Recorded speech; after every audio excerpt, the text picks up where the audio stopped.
Where I am is fairly high up from the town, and it was always somehow an escape from darkness, and the Mullins were that escape into vast open spaces. It was a kind of myth-making place in many ways, and I think whether that contributed to painting, I'm not sure.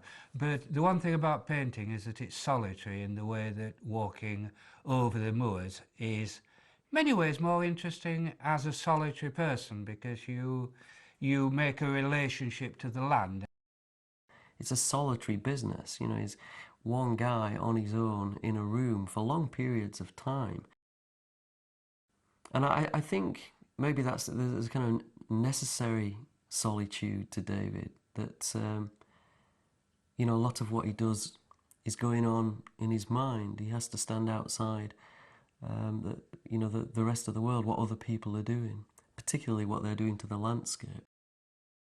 We seem to have lost this sort of innocence in the way that we can see the landscape. It's about house prices or land prices. We rip it up for motorways rather than to revere it as something which, having lost it, we can never have it back again.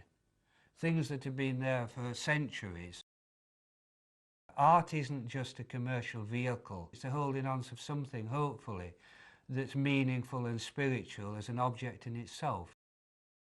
It's, to me, the joy, the wonder, the absolute excitement of creating something very simple, which, you know, will give pleasure and hopefully has multiple meanings. Well, I've travelled a lot in the world, and I've never seen anywhere like the moors of West Yorkshire. If you see a photograph or a television programme about those moors, they are instantly recognisable.